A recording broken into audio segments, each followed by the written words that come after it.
수요일 저녁 예배 하나님 앞에 드리겠습니다.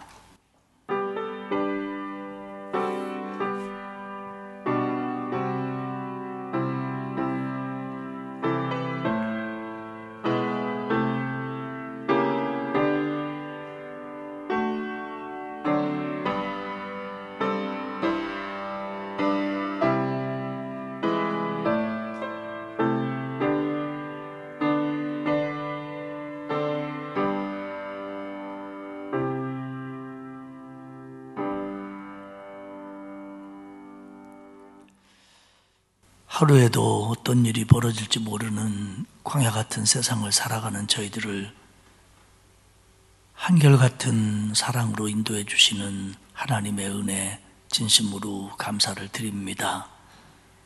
오늘도 하루 일과를 마치고 하나님께 예배할 수 있는 자리로 우리를 불러주심에 또한 감사를 드립니다. 하나님, 우리의 연약함을 늘 붙들어 주시고 그럼에도 불구하고 우리가 드리는 예배를 통해서 영광 받으시며 주의 백성들에게 은혜를 베풀어 주시고 우리의 헌신을 받으사 열매로 연결시켜 주옵소서. 오늘 이 예배 가운데 주님의 은혜가 풍성할 줄 믿사옵고 예수님의 이름으로 기원하옵나이다. 아멘. 찬송가 446장 부르겠습니다. 이 찬송 부르고 장은혜 권사님 기도하시겠습니다.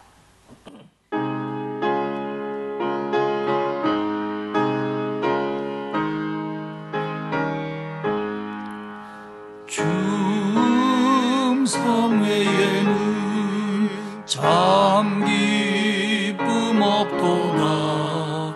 날 사랑하신 주 늘 계시옵소서. 기쁘고 기쁘도다. 항상 기쁘도다. 나 주께 왔사오니 복 주옵소서. 나 주께 왔으니 복 주시옵소서. 주 함께 계시면 큰 시험 이기네. 기쁘고 기쁘도다. 항상 기쁘도다. 나 주께 왔사오니 복 주옵소서. 주 떠나가시면 내 생명 헛되네. 기쁘나 슬플 때 늘 계시옵소서. 기쁘고 기쁘도다. 항상 기쁘도다. 나 주께 왔사오니 복 주옵소서. 그 귀한 언약을 이루어 주시고 주 명령 따를 때 늘 계시옵소서. 기쁘고 기쁘도다. 항상 기쁘도다. 나 주께 왔사오니 복 주옵소서. 아멘. 그런즉 누구든지 그리스도 안에 있으면 새로운 피조물이라. 이전 것은 지나갔으니 보라 새 것이 되었도다. 하나님 아버지 감사합니다. 지나간 3일 동안 저희들을 주님의 은혜로 지켜주시고 3일 예배로 하나님 전에 오를 수 있는 믿음과 건강 주신 나의 아버지 하나님께 감사드립니다. 저희들을 눈동자와 같이 지켜주시고 아무 일 없이 지낼 수 있는 하나님의 은혜에 감사드립니다. 오늘도 주님의 은혜로 새로운 삶을 살아갈 수 있도록 인도하여 주심에 감사드리며 십자가에 흘리신 보혈의 피로 우리의 모든 죄를 용서하여 주시고 우리의 몸과 마음을 정결케 하사 주님이 기뻐하시는 믿음의 사람이 되게 하여 주옵소서. 아멘. 오직 주님만이 나의 구주이심을 고백합니다. 십자가의 능력으로 함께하여 주셔서 우리 안에 참된 기쁨과 평화가 넘치게 하옵소서. 하나님 아버지, 이 시간 나라와 민족을 위해 기도합니다. 이태원 사고로 인해 나라가 눈물과 아픔과 애도의 시간을 갖고 있습니다. 모든 일들이 주 안에서 이 문제가 잘 풀어가게 하시며 해결 방안을 하나님께서 허락하여 주셔서 사랑하는 자녀들을 잃고 부모님들과 가족들을 위로해 주시며 하나님의 은혜로 더하여 주시기를 기도합니다. 하나님, 이 나라의 정치, 경제, 사회, 문화, 교육 그 외의 모든 부분을 지켜주시고 회복시켜 주시기를 소원합니다. 나날이 위기에 빠져가는 이 나라를 지켜주시고 혼란에 빠지지 않게 하여 주시며 정치 지도자들이 자유민주주의와 법치와 헌법을 존중하며 모든 국민이 인간으로서의 행복을 추구할 권리를 갖게 하여 주시기를 기도합니다. 수많은 거짓 정보와 갈등으로 우리 사회가 어지럽고 힘든 시간을 지내는 중에 있습니다. 이 나라 이 민족을 기억하여 주셔서 안전하고 행복한 나라가 되도록 인도하여 주옵소서. 특별히 나라를 위해 국방의 의무를 담당하는 장병들을 기억하여 주셔서 그들의 마음과 생각 속에 임하여 주시고 나라를 지키는 일을 사명으로 깨닫고 기쁨과 즐거움으로 감당할 수 있도록 도와주시옵소서. 하나님, 교회를 위해 기도합니다. 50여 년 전에 주님의 핏값으로 아름다운 성전을 허락하시고 많은 주의 백성들이 하나님을 섬기며 주님의 주신 은혜로 신앙생활할 수 있는 우리 강소교회를 허락해 주셔서 감사합니다. 이곳에 주님의 교회를 세우시고 하나님의 백성들을 몸된 교회로 인도하셔서 하나님의 사역에 사용하여 주시니 감사드립니다. 코로나로 인해 많은 질병의 위협 속에 놓여 있지만 강서 식구들의 건강을 지켜주시고 믿음과 신앙이 정상적으로 회복되는 은혜를 허락하여 주옵소서. 우리 강소교회가 지역사회의 복음화를 전파하며 주변에 있는 영혼들을 가슴에 품고 주님 앞으로 인도할 수 있는 교회가 되게 하여 주옵소서. 담임 목사님과 부목사님, 전도사님들을 기억하여 주시고 참으로 좋은 사람, 좋은 교회가 되게 하여 주시옵소서. 특별히 우리 교회 학교를 기억하여 주시기를 원합니다. 건강하고 튼튼한 교회 학교가 되게 하여 주시고 세우신 목사님들과 전도사님, 교사들을 기억하여 주시며 많은 학생들이 함께 모여 예배하고 믿음의 생활을 지속적으로 할 수 있는 환경이 이어질 수 있도록 도와주시옵소서. 이 시간 말씀을 전하시는 우리 이덕환 담임 목사님을 기억하여 주시고 하나님께서 주시는 영력과 지력과 체력으로 더하여 주시며 많은 성도님들을 푸른 초장과 잔잔한 시냇가로 인도하시기에 조금도 부족함이 없도록 함께하여 주시기를 기도합니다. 이 시간 말씀을 전하시는 우리 목사님에게 성령 충만함으로 인도하여 주시고 말씀을 듣는 저희들이 마음의 문을 활짝 열어주셔서 하나님의 음성을 듣고 깨닫는 시간이 되게 하여 주시고 저희들이 세상에 나아가 믿음으로 승리할 수 있는 귀한 삶을 살아드릴 수 있도록 인도하여 주시기를 기도합니다. 하나님, 오늘도 우리의 연약함을 아시는 아버지께서 병마와 싸우며 고통 중에 있는 자들을 도와주시고 가정과 사업장과 직장과 여러 가지 일들과 경제적인 문제로 고민하며 간구하는 기도를 들어주시며 친히 응답해 주시기를 바라고 원하고 기도합니다. 이 시간 하나님께 찬양을 올려드리는 루디아 찬양대의 찬양을 기쁘게 받아 주옵소서. 이 모든 말씀 살아계신 예수님의 이름으로 감사하며 기도드렸습니다. 아멘. 아멘.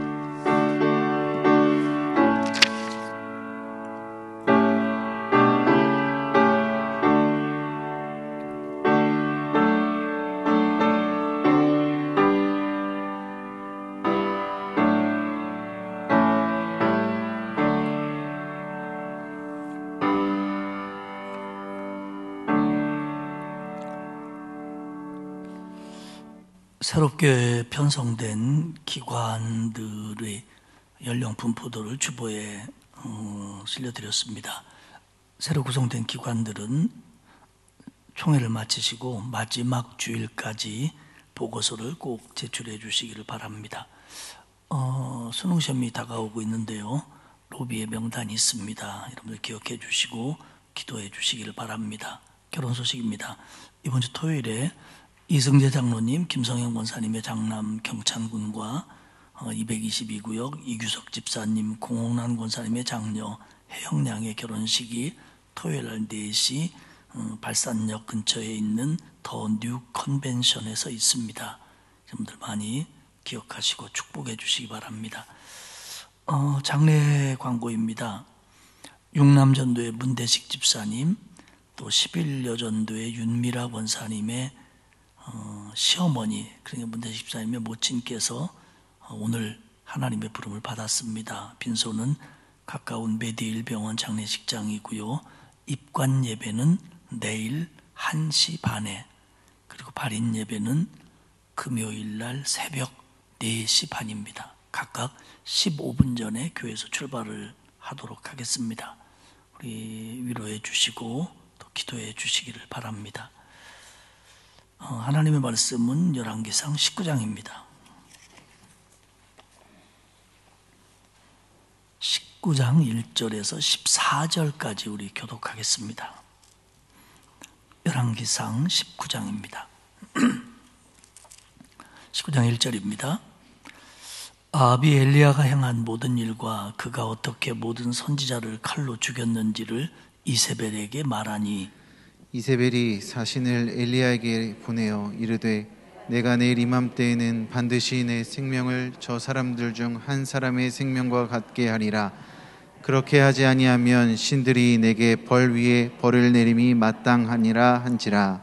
그가 이 형편을 보고 일어나 자기의 생명을 위해 도망하여 유다에 속한 브엘세바에 이르러 자기의 사환을 그곳에 머물게 하고, 자기 자신은 광야로 들어가 하룻길쯤 가서 한 로뎀나무 아래에 앉아서 자기가 죽기를 원하여 이르되 여호와여 넉넉하오니 지금 내 생명을 거두시옵소서.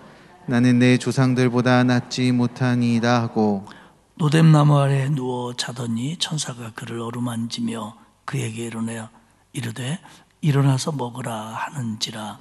본즉 머리맡에 숯불에 구운 떡과 한 병 물이 있더라. 이에 먹고 마시고 다시 누웠더니 여호와의 천사가 또 다시 와서 어루만지며 이르되 일어나 먹으라. 내가 갈 길을 다 가지 못할까 하노라 하는지라. 이에 일어나 먹고 마시고 그 음식물의 힘을 의지하여 40주 40야를 가서 하나님의 산 호렙에 이르니라. 엘리야가 그곳 굴에 들어가 거기서 머물더니 여호와의 말씀이 그에게 임하여 이르시되 엘리야야 내가 어찌하여 여기 있느냐. 그가 대답하되 내가 만군의 하나님 여호와께 열심히 유별하오니 이는 이스라엘 자손이 주의 언약을 버리고 주의 제단을 헐며 칼로 주의 선지자들을 죽였음이오며 오직 나만 남았거늘 그들이 내 생명을 찾아 빼앗으려 하나이다. 여호와께서 이르시되 너는 나가서 여호와 앞에서 산에 서라 하시더니 여호와께서 지나가시는데 여호와 앞에 크고 강한 바람이 산을 가르고 바위를 부수나 바람 가운데 여호와께서 계시지 아니하며 바람 위에 지진이 있으나 지진 가운데에도 여호와께서 계시지 아니하며 또 지진 후에 불이 있으나 불 가운데에도 여호와께서 계시지 아니하더니 불 후에 세미한 소리가 있는지라. 엘리야가 듣고 겉옷으로 얼굴을 가리고 나가 굴 어귀에 섬에 소리가 그에게 임하여 이르시되 엘리야야 내가 어찌하여 여기 있느냐. 그가 대답하되 내가 만군의 하나님 여호와께 열심히 유별하오니 이는 이스라엘 자손이 주의 언약을 버리고 주의 제단을 헐며 칼로 주의 선지자들을 죽였음이오며 오직 나만 남았거늘 그들이 내 생명을 찾아 빼앗으려 하나이다. 여호와께서 거기까지 읽겠습니다. 이제 루디아 찬양대가 하나님 앞에 찬양을 드리겠습니다.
은혜스러운 찬양이었습니다. 사실 우리 귀에 익숙해서 그렇지 저 찬양이 쉬운 찬양이 아닙니다. 그리고 아니 못했다는 뜻이 아니에요. 잘하셨다는 얘기예요. 그리고 좀 더 많은 분이 있어서 막 힘으로 막 밀어붙여야 되는데 앞으로 우리 찬양대가 좀 부흥하기를 축복합니다. 지난 시간에 우리가 다루었던 내용이죠. 18장에 감사합니다. 복습하게 해주셔서 그 엘리야와 바알 선지 450명, 아세라를 섬기는 선지자 400명이 갈멜산에서 붙었습니다. 누가 진짜 하나님이냐, 누가 진짜 신이냐, 이스라엘 백성들 너희들은 보고 판단해봐라. 그래서 갈멜산 위에다가 송아지를 각각 놓고 불 내려 응답하시는 신이 하나님이다, 진짜 신이다, 이렇게 시합을 합니다. 바알은 존재하지 않는 거기 때문에 침묵할 수밖에 없었고 여호와 하나님은 불 내려 응답하십니다. 그리고 우상의 선지자들은 이제 처단을 당하지요. 북왕국 이스라엘 역사에서 가장 위대한, 가장 영광스러운 여호와 신앙의 승리다, 이렇게 평가를 합니다. 그리고 그 중심에 선지자 엘리야가 있었습니다. 그런데 우리가 읽은 열왕기상 19장은 분위기가 완전히 바뀝니다. 승리자인 엘리야가 패자 같은 행동을 합니다. 열왕기상 19장 1절에 보면 아합이 엘리야가 행한 모든 일과 그가 어떻게 모든 선지자를 칼로 죽였는지를 이세벨에게 말하니, 그러니까 이세벨은 갈멜산에 없었습니다. 근데 아합 왕이 돌아가 가지고 자기 아내인 이세벨에게, 이세벨은 바알과 아세라 신앙을 국교화하려고 하고 있는 그런 왕비입니다. 아합이 자기 아내에게 되어진 일을 다 말하는데 뭐라고 얘기하냐면 아합이 엘리야가 행한 모든 일과 이렇게 말을 합니다. 그러니까 하나님이 하신 일인데 아합은 엘리야가 했다라고 이야기를 합니다. 그러니까 아합이 갈멜산에 있었던 많은 이스라엘 백성들처럼 인상을 받은 건 분명하지만 적어도 아합의 경우는 변화된 건 아닙니다. 하나님이 그 제단에 불을 내렸다고 해서 아합이 바알과 아세라는 거짓이구나, 내가 이걸로부터 이제 돌아서야겠구나, 이렇게 결단한 것은 아니라는 겁니다. 그래서 엘리야 그놈이 한 짓이라는 뜻입니다. 그랬더니 이세벨이 화가 나가지고 엘리야에게 사신을 보냅니다. 그러면서 뭐라고 하냐면 내일 이맘때에 너를 죽일 것이다, 내가. 이게 빈말이 아닙니다. 하고도 남을 여자예요. 그리고 이미 얼마 전에 하나님을 섬기는 선지자들을 씨를 말리려고 죽여왔던 여자입니다. 그렇게 이방신을 섬기던 우상의 선지자들이 실패하고 죽었으면 이세벨이 좀 겁을 먹고 나도 하나님한테 벌 받으면 어떡하나, 이런 생각을 갖는 게 보통 여자의 생각인데 이 여자는 보통이 넘어요. 그래가지고 이 사실을 인정하지 않습니다. 그러니까 불 내리신 분이 하나님이다 라는 걸 인정하지 않아요. 그리고 그걸 인정하면 지금까지 바알과 아세라를 섬기는 신앙을 나라의 근간으로 삼고 그것이야말로 자기들이 복을 받는 신앙이다라고 말한 자기들의 정권의 정통성이 흔들리는 겁니다. 그렇기 때문에 이세벨은 절대로 인정하지 않습니다. 그리고 부정합니다. 그러면서 생각하기를 이게 다 엘리야 때문이다, 엘리야의 한 짓 때문이다. 그러니까 너 죽었어, 이제 내가 너를 반드시 죽일 거야, 너 내 손에 잡히면 죽어, 이렇게 엘리야에게 통보를 합니다. 그런데 더 놀라운 건 엘리야가 도망을 간다는 거예요. 도망친다는 겁니다.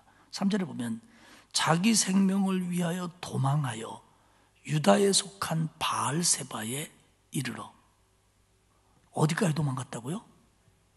유다 땅까지 도망갔어요. 그것도 가장 남쪽인, 다시 말하면 지금 이 일이 북왕국의 수도인 사마리아를 중심으로 일어나고 있는데 그 사마리아에서 먼 유다 중에서 제일 먼 광야 가까이 있는 부엘세바까지 도망을 갑니다. 엘리야가 누굽니까? 하나님의 인도하심과 능력을 체험했던 사람이에요. 그리 지내가 있을 때는 하나님이 까마귀를 통해서 그를 먹여 살렸습니다. 사르밧에 갔을 때는 가뭄이 들었지만 혼자 된 여인과 그 아들의 가정을 통하여 비가 내릴 때까지 가루통과 기름병에 가루와 기름이 떨어지지 않는 하나님이 먹이시는 축복을 누린 사람이 엘리야입니다. 그리고 갈멜산에서는 어땠습니까? 정말로 놀라운 승리, 전무후무한 승리를 얻어낸 사람이, 그 주인공이 사실은 엘리야입니다. 그런데 도망갑니다. 그것도 자기 생명을 위해서 도망갑니다. 그것도 멀리 도망갑니다. 도망만 간 게 아니고요. 사절에 보면 도망가다가 이제 한 로뎀나무 아래에 앉아서 죽기를 원하여 이르되 여호와여 넉넉하오니 지금 내 생명을 거두시옵소서. 이렇게 하나님 앞에 하소연을 합니다. 로뎀나무는요, 우리는 뭐 어떤 교회 카페 가면 뭐 로뎀나무 뭐 이렇게 해서 굉장히 운치 있고 그늘 있고 폼나는 나무 같은데, 요게 한 1, 2m 자라는 작은 나무예요. 많이 자라면 3m까지 자란다고 하지만 그렇게 자라는 경우가 별로 없습니다. 그리고 그렇게 이쁘지도 않아요. 아니 좀 나무 밑에 가서 죽으려고 하면 좀 큰 나무 밑에 가서 멋있게 좀 하든지 하지. 그 다 큰 사람이 조그만 나무 밑에 앉아가지고 하나님 나 죽기를 원합니다. 넉넉하오니 내 생명을 거두시옵소서. 이게 아무리 저기 영화로 찍는다면 앵글로 잡으려고 해도요, 이게 참 전문 용어로 이게 이제 가오 빠지는 얘기입니다. 이게 그러면 이게 여호와여 넉넉하오니 지금 내 생명을 거두소서 하는 게 무슨 뜻이냐면, 나 할 만큼 했습니다. 나 이제 선지자 그만두고 싶습니다.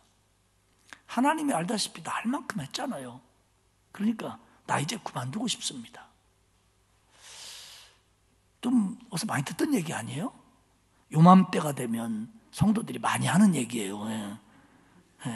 여호와여 넉넉하오니. 이게 무슨 뜻이냐면, 나 정말 하느라고 했으니까, 할 만큼 했으니까 이제 나 좀 그만시키세요 하나님. 그 얘기입니다. 이게 아주 우리 교회에 연말이면 넉넉한 신자가 많아요. 그러면서 더 나아가서 엘리야는 나 더 이상 살고 싶지도 않습니다. 내 생명을 거두시옵소서. 그럼 우리는 세상에 아합과 이세벨이 그렇게 여호와의 신앙을 핍박할 때, 당신 그따위로 하면 하나님이 이 땅에 비도 이슬도 3년 6개월 동안 안 내릴 겁니다. 이렇게 담대하게 아합에가 왕에게 가서 말했던 그 사람입니다.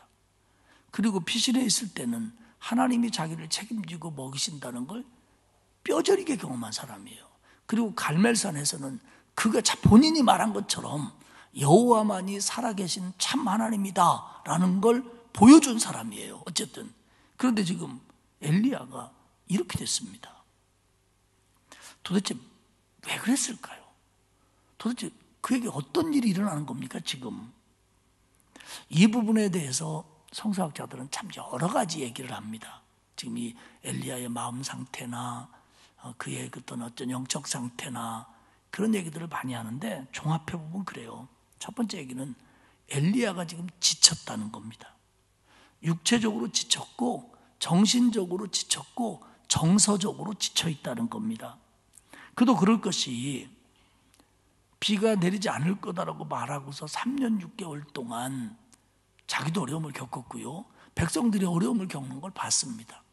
그리고 자기도 피신당했고요. 그리고 사마리아에서 여기까지 오는데 좋기 160km 이상을 걸어왔습니다. 위협을 느끼면서. 그러니까 지금 엘리야가 극한 피로에 사로잡혀 있다는 겁니다. 육체적으로, 정신적으로, 감정적으로 엘리야는 지쳐 있습니다. 여러분, 우리가 착각하지 말아야 될 것은 뭐냐면, 내가 은혜 받고 성령 충만하고 사명 충만해서 예배하고 헌신한다고 할지라도 나는 마음도 육신도 정신도 한계가 있는 사람이고 약한 사람이기 때문에 얼마든지 지칠 수 있고 얼마든지 힘들 수 있다는 걸 인정해야 됩니다. 본인이 알아야 됩니다. 그래서 오버하면 안 돼요. 절대로 오버하면. 어쨌든 엘리야는 지쳤습니다. 그럴 수 있어요. 사람이니까. 그런데 엘리야는 거기에다가 뭘 하냐면 실망하고 있어요. 엘리야 생각으로는 하나님께서 3년 6개월 동안 비를 내리지 않으면, 그리고 갈멜살에서 그것들을 물리치면, 그리고 비가 쏟아지면 아합도 이세벨도 이스라엘 백성도 바뀌겠지라고 기대했습니다. 왜냐하면 하나님이 역사하시는 거니까요. 그는 하나님이 자기를 그곳에 쓴다고 믿었습니다. 자기를 통해서 아합을, 이세벨을 항복시키고 이스라엘 백성의 마음을 바꿔놓을 거라고 믿고 있었어요. 그래서 너희들 봐라, 어떤 게 참신인지, 그리고 본 다음에 너희들이 행동해라, 이렇게까지 얘기했지 않습니까? 이세벨과 아합은 항복하고 백성들은 변할 줄 알았는데 아니거든요. 물론 일부 백성들이 돌아서긴 했습니다마는 엘리야가 기대한 것만큼 열매는, 그 과정을 통해서 나타난 현상은 엘리야가 기대한 대로 불이 내렸는데, 그리고 비도 내렸는데, 거기서 나타난 열매는 엘리야가 기대한 것만 못 미쳤다는 거예요. 그러니까 엘리야가 실망하고 있는 거예요. 지금 이제 그 얘기예요. 하나님, 나 할 만큼 했으니까 이제 딴 데 가서 알아보세요. 딴 사람 통해서 하세요. 나는 못합니다. 그리고 부인할 수 없는 게 뭐냐면 엘리야의 마음에는 이세벨에 대한 두려움이 있습니다. 바알 선지자들을 죽였다, 하나님이 이겼다, 엘리야가 이겼다, 그래서 우상 선지자들이 다 죽었다, 그러면 이세벨이 좀 떨고 위축돼야 되는데 이 여자가 더 날립니다. 막 분노하고 막 거품을 물고 엘리야를 죽이겠다는 거예요. 여러분, 개가 거품 무는 건 안 무서운데 좀 무서워요. 그건. 네. 정말 이 여자는 죽이고도 남을 여자예요. 선지자 벌써 여러 명 죽였거든요. 그러니까 이 엘리야가 몸은 지치고 영적으로 실망하고, 그러니까 이 이세벨에 대한 두려움이 컸어요. 당신 하나님 말씀 안 들으면 3년 6개월 비 안 옵니다 라고 할 때도 떨지 않았던 엘리야가 450대 1, 850대 1로 붙어도 담대했던 엘리야가 죽인다는 소리에, 이 협박에 지금 굉장히 떨고 있어요. 성경에는 안 나왔지만 어쩌면 노뎀나무 아래에서 나무에게 그렇게 물었을지 모릅니다. 너 떨고 있냐? 괜히 얘기했어요. 그리고 또 하나 중요한 것 하나는 뭐냐면 엘리야가 굉장히 마음속에 부정적인 마음이 큽니다. 지금 이세벨은 강하고 하나님은 약해 보이는 거예요. 그러니까 우리가 늘 얘기하듯이 하나님은 우리의 문제보다 훨씬 크신 하나님인데, 우리의 문제보다 훨씬 능력 있는 하나님인데, 지금 엘리야의 생각으로는 이세벨이 커 보이는 거예요. 그리고 하나님과 함께 했던 위대한 승리, 하나님과 함께 했던 위대한 영광은 있고 마음속에 낙심과 낙담만 가득합니다. 그리고 자신도 정말 하나님 앞에 귀하게 쓰임 받았는데 자신에 대해서 굉장히 부정적이 됐어요. 4절 하반절에 보면 나는 내 조상들보다 낫지 못하니이다. 하나님, 나 별 수 없는 인간이에요, 이런 뜻입니다. 그러니까 사랑하는 여러분, 엘리야와 하나님 사이에는 긍정적으로 평가받아야 될 일들이 많았습니다. 엘리야가 은혜 받았고요, 사명받아서 하나님의 종이 됐고요, 하나님의 보호하심과 인도하심을 입었고요, 하나님이 응답하셨고요, 하나님이 엘리야를 통해서 역사하셨고요. 그리고 그런 걸 다 떠나서 엘리야는 하나님을 통해서 구원받은 사람이에요. 하나님의 사람이에요. 그런데 이런 긍정적인 것들을 다 잊고 혹은 가벼이 여기고 혹은 던져버리고 부정적인 것들로 마음이 차고 있다는 거예요. 이세벨의 협박에 의한 두려움, 해도 안 된다고 하는 자포자기, 이것으로부터 회피하고 싶은 마음, 이런 부정적인 것들이 엘리야를 사로잡습니다. 사랑하는 여러분, 우리가 신앙생활 하면서요, 이 부분을 좀 한번 잘 생각해 봤으면 좋겠어요. 왜냐하면 우리도 신앙생활 하다가 지칠 때 있어요. 교회 일로 지칠 때도 있고, 교회 일로 갈등할 때도 있고, 세상 일로 직장, 사람, 물질, 건강 이런 거로 지칠 때 있어요. 사람이니까 다 그래요. 모든 게 다 내가 원하는 대로만 되는 사람은 한 명도 없어요. 단 한 명도 없어요. 그런데 문제는 뭐냐면 우리가 이런 일들을 당할 때 하나님과 나 사이의 문제도 부정적으로 생각할 때가 있다는 거예요. 내가 예수 믿어도 소용없네? 헌신한다고 했는데 열매도 없네? 이런 생각들을 갖는 거예요. 하나님과 나 사이에 긍정적인 것들이 얼마나 많았어요. 하나님이 나를 구원하시고 내게 응답하시고 나를 인도하시고 나를 책임져 주시고 나 같은 걸 쓰게 하시고, 그리고 내가 헌신할 때 거기에 기쁨과 열매가 생기게 하고, 이런 긍정적인 것들이 무수히 지금까지 많았는데 사람이 부정적이 되면 그런 건 안 보이는 거예요. 그런 건 생각이 안 나는 거예요. 나도 값없이 여기는 거예요. 그리고 지금 눈앞에 보이는 것만 커 보이고 그것 때문에 자꾸 부정적이 되는 거예요. 우리 신앙인들이 나이가 들어가면서 모든 것들이 약해질 때, 그동안 평생 동안 하나님이 나한테 해주셨던 강함, 그걸 잃어버리고 지금 내가 약해진 거에 대해서만 붙들고 굉장히 나약해지고 부정적이 되고 소극적이 되고 예민해지고, 그럴 때가 너나 할 것 없이 많아요. 또 몸이 아프다거나 뭘 실패했다거나 그러면 요거 하나만 보는 거예요. 어떻게 하나님이 나한테, 내가 지금까지 어떻게 살았는데, 이거 하나만 보는 거예요. 그동안 하나님이 나한테 해주셨던 수많은 아름다운 것들, 복된 것, 이런 것들은 다 값어치 없게 여기고 지금 눈앞에 보이는 이거 하나 때문에 이걸로 모든 걸 다 그렇게 보는 거예요. 이게 지금 엘리야에게 일어나고 있는 현상이고 저와 여러분에게 일어날 수 있고 나는 현상입니다.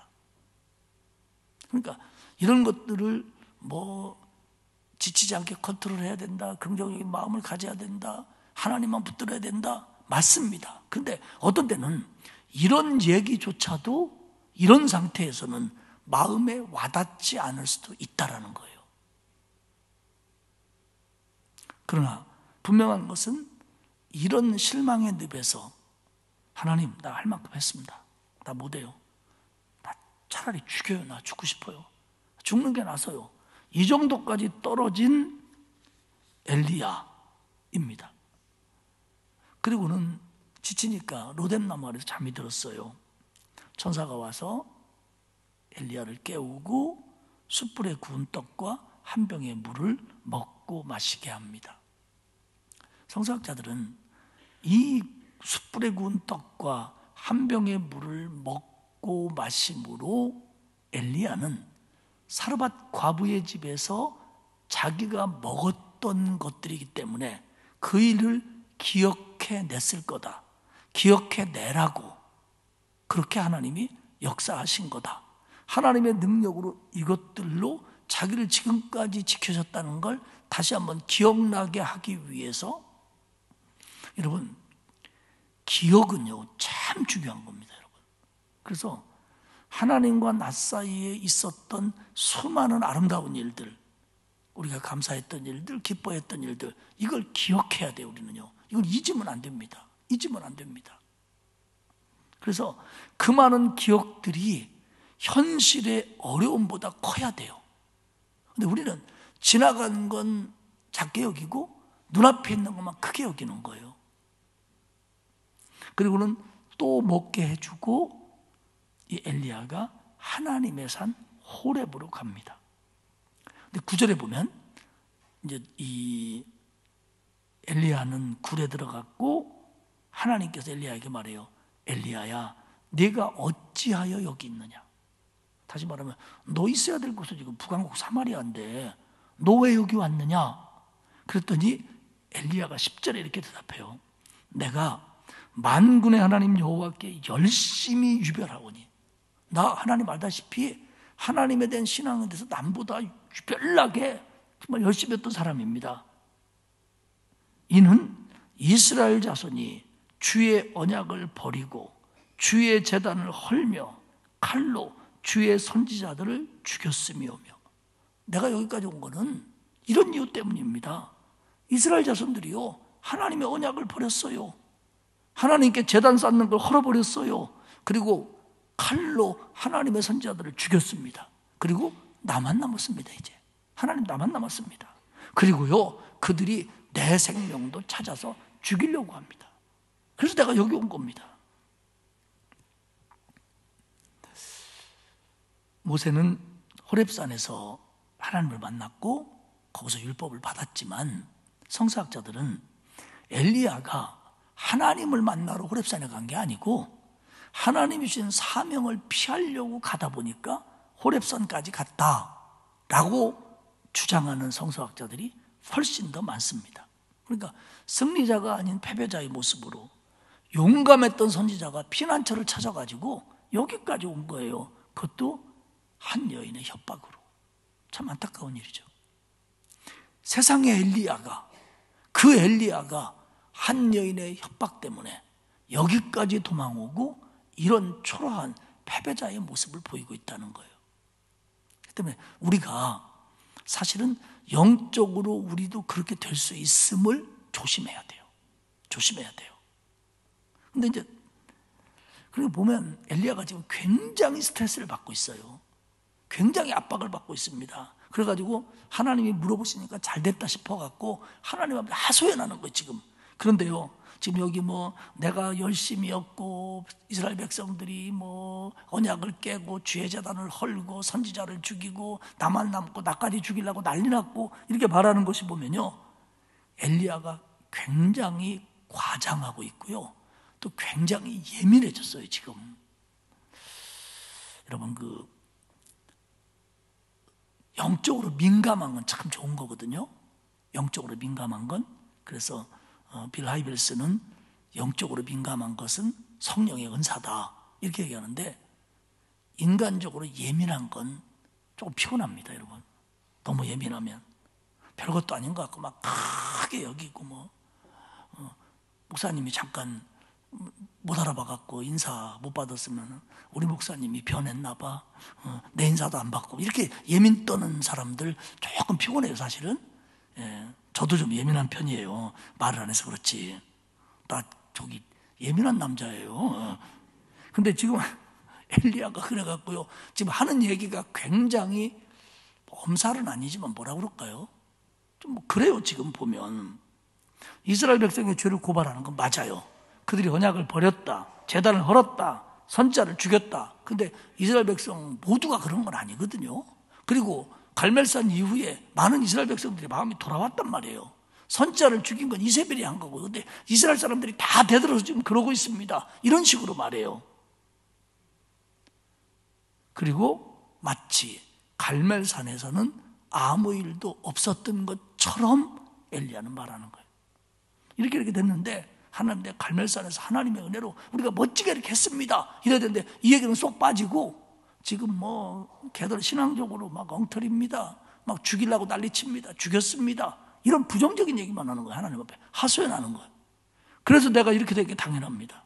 그래서 내가 여기까지 왔습니다.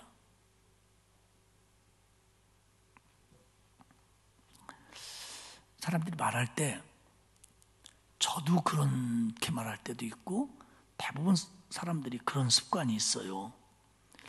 내가 말하고 싶은 것을 내 의견이라고 말하지 않고, 저기 신자들이 거의 다 그래요, 이렇게 얘기를 하는 습관들이 있어요. 목사님, 우리 교회가 요즘 이렇대요. 누가 그래요? 한두 명이 아니에요. 예를 들어서 그렇게 긍정적이든 부정적이든 그렇게 말할 수 있어요. 지금 엘리야가 말하는 스타일이 지금 그래요. 여기서 지금 뭐 이스라엘이 다 그렇다는 거예요. 지금 다 그렇다는 거예요. 자기만 안 그렇다는 거예요. 자기만. 오직 나만 남았습니다. 그런데 그것들이 나도 죽이려고 합니다. 근데 엘리야가 알아요. 지난번에 그 오바댜라고 하는 아합 왕의 국내 대신을 만났을 때 그 오바댜에게 나 여기 있다고 말해줘라. 그러니까 오바댜가 그럼 나 죽습니다. 당신 분명히 나한테 여기 있다고 나 또 없어질 거 아닙니까? 그러면 나도 당신하고 같은 패라고 그래서 나 죽일 겁니다. 내가요 그래도 선지자들 100명을 굴에 가둬놓고 그 사람들 감춰주고 먹여 살리려고 했었어요. 그렇기 때문에 이미 엘리야는 오바댜 손에 의해서 보호를 받은 최소한 100명 이상의 선지자가 있다는 걸 엘리야가 알아요. 근데 하나님 앞에 말하기는 다 죽었습니다. 나 혼자 남았습니다. 이렇게 말해요. 이건 뭐냐면 하나님을 속이려고 하는 마음이 아니라 속인다고 하나님 속습니까? 지금 그렇게 엘리야가 자기의 연약함, 자기의 어려움에 대해서 부정적으로 과장되어 있다는 거예요. 지금 사람이 그래요. 과장되어 있어요. 우리 다 그러잖아요.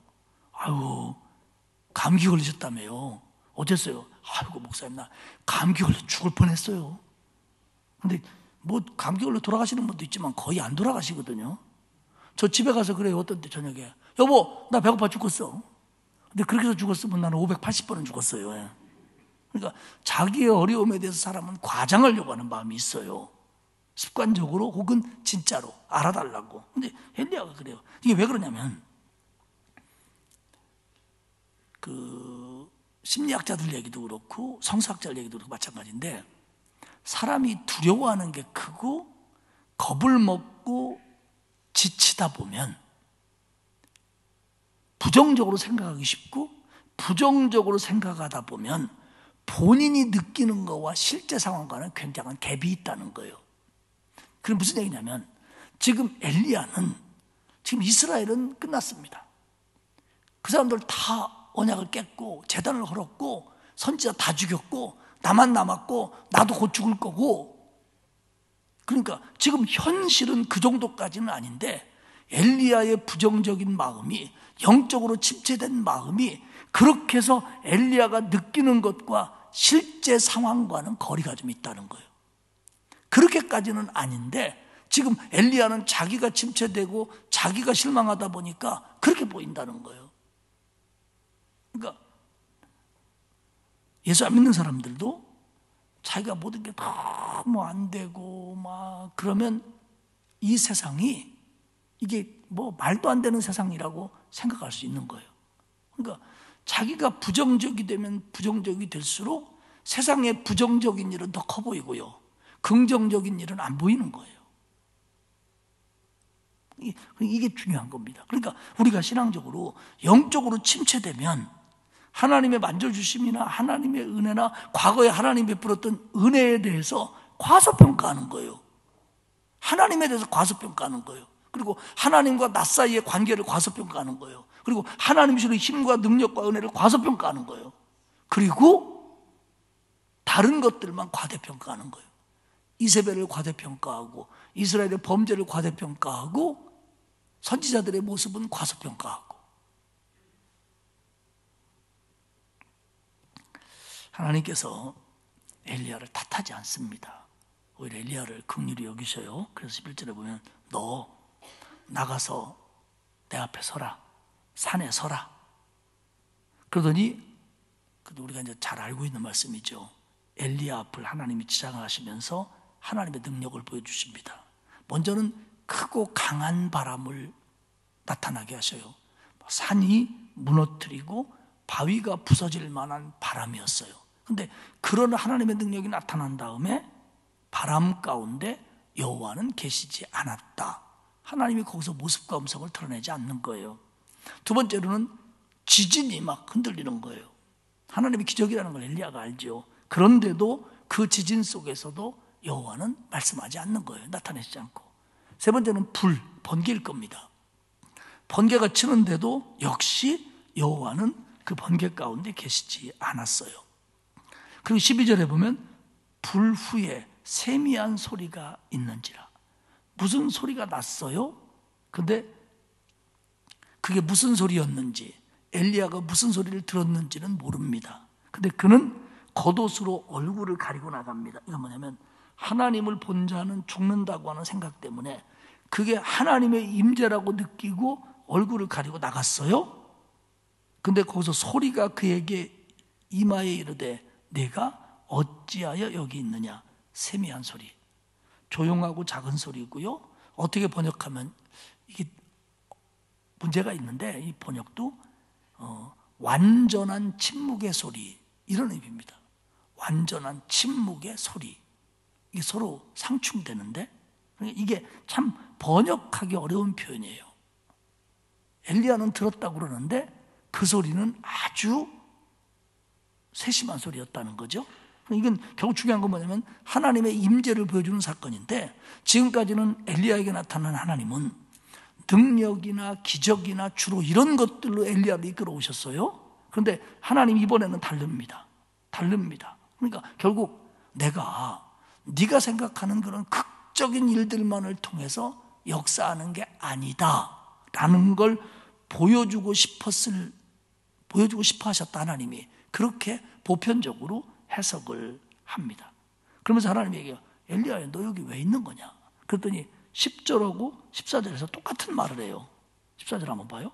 그가 대답하되 내가 만군의 하나님 여호와께 열심히 유별하오니 이는 이스라엘 자손이 주의 언약을 버리고 주의 제단을 헐며 칼로 주의 선지자들을 죽였음이오며 오직 나만 남았거늘 그들이 내 생명을 찾아 빼앗으려 하나이다. 나 그래서 여기 왔습니다. 15절에 뭐라고 하냐면 여호와께서 그에게 이르시되 너는 내 길을 돌이켜 돌아가라. 이제 돌아가라. 두려워서 도망쳐온 그곳으로 돌아가라. 갈등과 문제와 위협과 두려움을 피했던 그곳으로 돌아가라.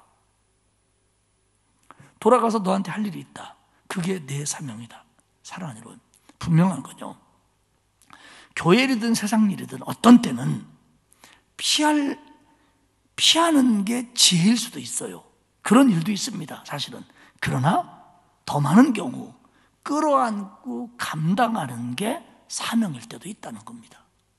다시 말씀드립니다. 세상 일이든 교회 일이든 그것 때문에 어려움을 겪을 때 피하는 것도 지혜일 수 있어요.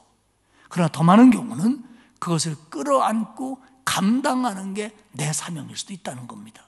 근데 이번의 경우는 엘리야는 두 번째의 경우입니다. 그러면서 15절과 16절에 보면 다메섹에 가서 하나엘에게 기름을 부어 아람 왕이 되게 하고 예후에게 기름 부어 이스라엘의 왕이 되게 하고 엘리사에게 기름을 부어 너를 뒤를 이어 선지자가 되게 하라. 그러면서 마지막 18절에 뭐라고 하냐면 내가 이스라엘 가운데서 7,000명을 남기리니 바알에게 무릎 꿇지 아니하고 다 바알에게 입맞추지 아니한 자다. 너는 너 혼자라고 생각하는데 나는 7,000명이나 더 있다. 이 7,000명은 상징적인 얘기지 꼭 고만큼 7,000명 있다는 얘기는 아닙니다. 그러니까 이 얘기입니다. 하나님의 사람 없는 것 같아도 있다. 너 혼자 힘든 거 아니다. 그리고 너 혼자 하는 것도 아니다. 너는 네 사명 감당해라. 나는 멈추지 않겠다. 이겁니다, 하나님이. 너는 지금 너 혼자 죽겠다고 그러고 너 혼자 하는 줄 알고 너만 힘들다고 그러는데 아니야. 사람 많아. 그리고 네가 못한다고 그래도 나는 할 거야.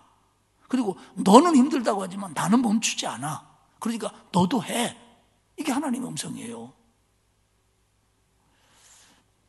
여러분, 하나님은요 지지 않으셔요. 하나님은 멈추지 않으셔요.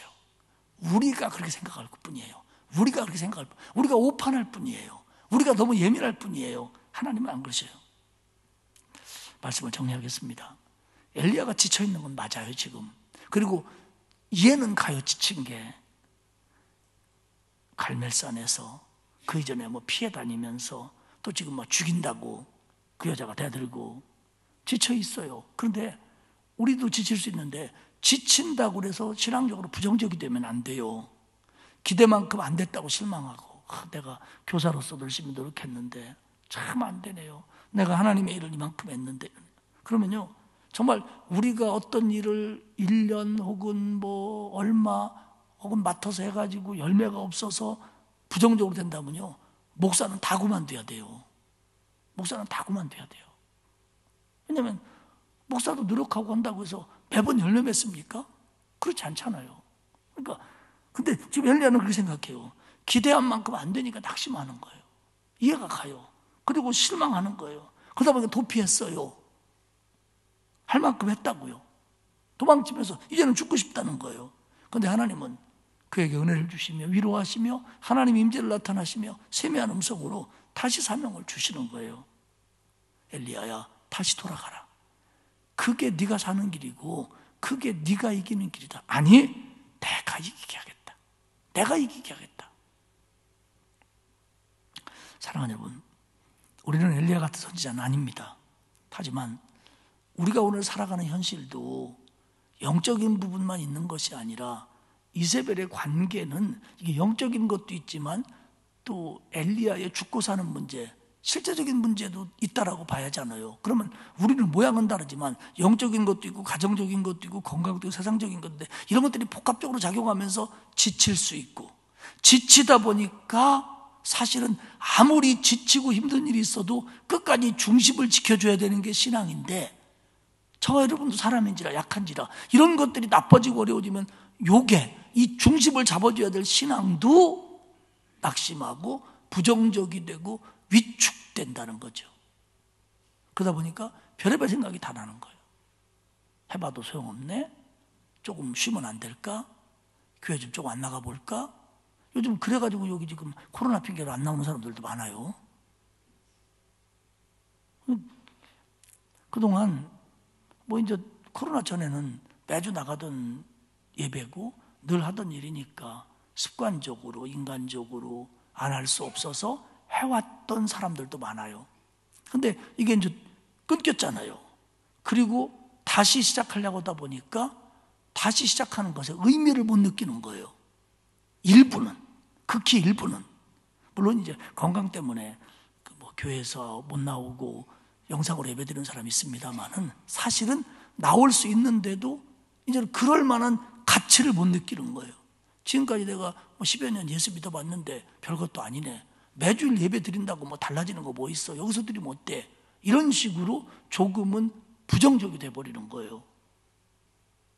하나님은 그러실 거예요. 너 돌아가라. 돌아가서 너 있던 자리에서 예배하고 너 하던 자리에서 헌신하고 너 하던 사람과 교제해라. 그게 너의 사명이다. 그렇게 말씀하신다고 저는 믿어요. 그래서 이제는 코로나로 인해서 돌아올 수 있는데도 아직도 주저하는 분들이 있다라면 나는 돌아오는 게 맞다라고 믿어요. 우리 목사들끼리 만나서 얘기하면요, 사실 우리 부교육자들하고 장로들 하실 때만 저만큼 조심하는 사람도 없어요. 진짜로 이 목회 방법에 있어서 코로나에 대해서 저만큼 조심하는 사람도 없어요. 사실 제가 왜냐하면 겁이 많거든요. 눈 때문에 겁이 많아요. 그래서 제가 굉장히 조심합니다. 그런데 이제는 아니에요. 이제는 아니에요. 더 이상 예민해지면 안 돼요. 그리고 하나님이 하시는 거고 하나님이 이기게 하심을 믿고 우리는 좀 담대할 필요가 있어요. 이세벨이 죽인다고 되더라도 조금 담대할 필요가 있어요. 그렇다고 거기다 막 갖다 디밀이라는 거 아니에요. 코로나가 죽인다고 되밀어도 막 코로나 걸리면 어때고 막 코로나 걸린 사람들하고 막 놀자 이럴 필요도 없어요. 그러나 우리가 정말 신앙적으로 하나님은 멈추지 않으시고 하나님은 선을 이루시고 하나님은 이기시는 하나님이기 때문에 우리는 하나님과 나 사이의 문제에 있어서 긍정적이어야 돼요. 감사해야 되고요. 그리고 하나님이 지금까지 나한테 베풀어 주신 은혜를 잊으면 안 돼요. 그걸 기억해야 되고요. 그러면 그런 아름다운 기억들이 우리에게 힘이 되고 은혜가 되어서 지금 부정적일 수 있는 상황이라고 하더라도 이겨내게 한다는 거예요. 하나님은 엘리야에게 그걸 알려줬어요. 그래서 엘리야가 돌아옵니다. 돌아와서 엘리사를 데리고 오고 그러면서 이제 다음 얘기가 시작이 되는 거죠. 사랑하는 여러분, 실망하지 맙시다. 낙심하지 맙시다. 그리고 도피하지도 맙시다. 그리고 부정적이 되지도 맙시다.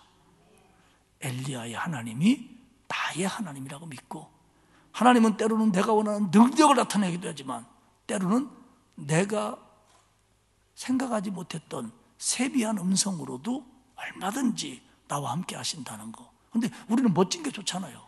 막 화끈하게 하나님의 역사가 벌어지는 게 좋잖아요. 그러나 그게 다가 아니라는 거예요. 하나님은요. 그것만 기대하지 말라는 거예요. 너하고 나 사이에서 충분히 하나님의 음성을 통해서 얼마든지 고쳐가고 새로워질 수 있다는 거죠. 그렇기 때문에 저와 여러분도 부정적이 되기 쉽고 지치기 쉽고 실망하기 쉬운 이런 세상 일과 영적인 일이 섞여 있는 그럴 수밖에 없는 우리의 삶 속에서 하나님을 붙들고 하나님의 승리를 믿고 믿음으로 승리하는 저와 여러분들이 다 되시기를 축복합니다.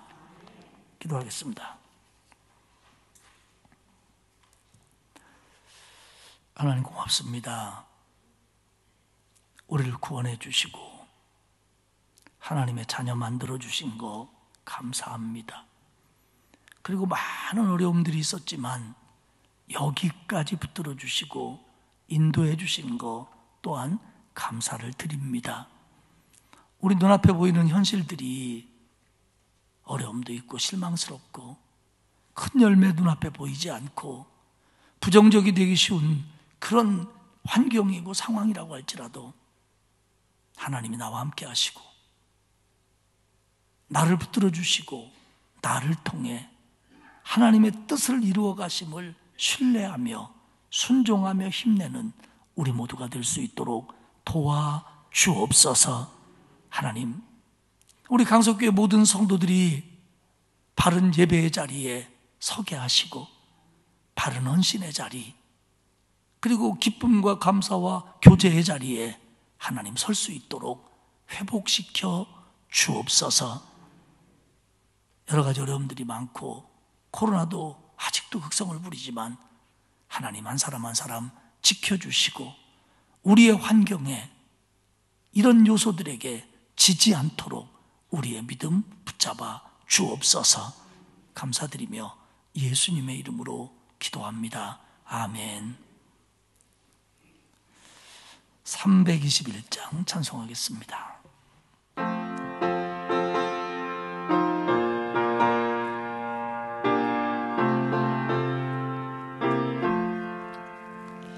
날 대속하신 예수께 내 생명 모두 드리니 늘 진실하게 하소서. 내 구주 예수여, 나 구주 위 살리라. 내 기쁨 한량 없으리. 내 갈 길 인도하소서.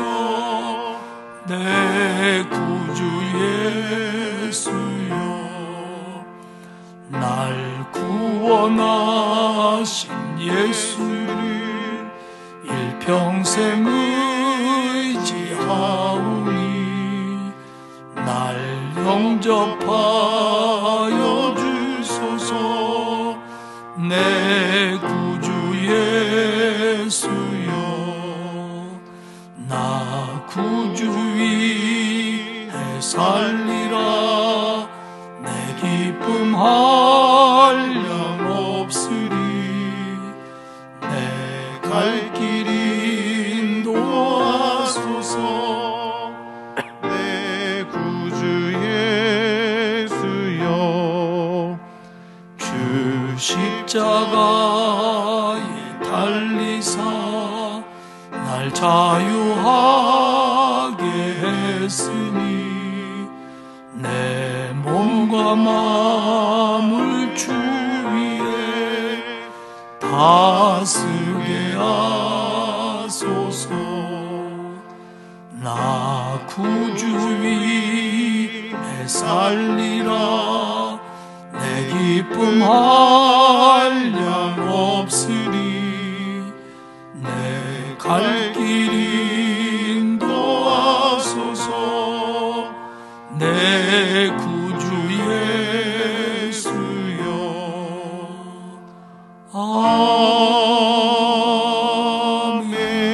아멘. 기도하겠습니다. 하나님 고맙습니다. 오늘도 우리를 예배의 자리로 불러주시고 하나님 앞에 진실된 마음으로 예배하며 예배 순서를 통하여 또 말씀을 통하여 하나님의 은혜를 접하게 하시니 고맙습니다. 하나님, 늘 우리를 깨우쳐 주시고 우리를 격려해 주시고 우리의 힘을 북돋아 주시어서 바른 예배자로, 바른 헌신자로, 그리고 바른 섬기는 자로 살아갈 수 있도록 힘과 은혜를 주옵소서. 세상을 살다 보니까 어려울 때도 많고 교회 안팎에서 실망스러운 일들도 많고 사람 때문에 갈등도 생기고 그것으로 인해서 내가 힘들고 예민하고 낙심될 때가 한두 번이 아니었고 한두 번이 아님을 고백합니다. 그러나 그때마다 하나님이 주시는 위로를 경험하게 하시고 하나님이 불러주심을 믿게 하시고 또 제자리에 서고 제자리에 돌아오고 힘 얻어 승리하는 우리 모두가 되게 하옵소서.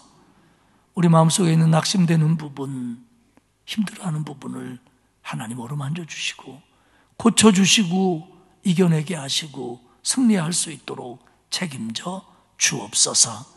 남은 한 주간도 하나님이 우리를 돌봐 주시고 정말 감사한 일들이 가득한 날들이 되게 하시며 상을 당하는 가정을 위로하시고 장례의 절차 가운데 은혜를 부어주시며 오늘 예배에 참석한 모든 성도들과 우리 찬양대 위에 은총을 베풀어 주옵소서. 귀한 예물 바친 손길이 있습니다. 하나님 받으시고 응답하시고 복을 주옵소서. 감사드리며 예수님의 이름으로 기도하옵나이다. 아멘.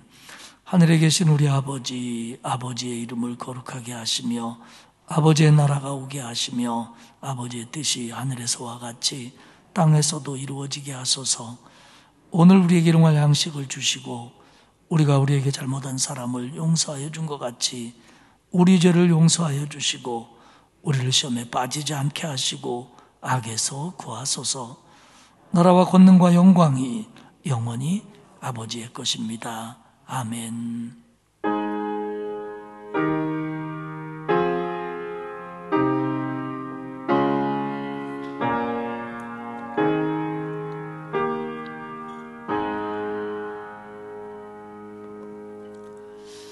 다 같이 한음성으로 기도하겠습니다. 하나님, 내가 늘 예배의 자리, 헌신의 자리에 있게 하시고 하나님 나를 늘 회복시키사 하나님의 힘으로 승리하게 해주십시오. 우리 다 같이 한음성으로 기도합니다. 기도하겠습니다.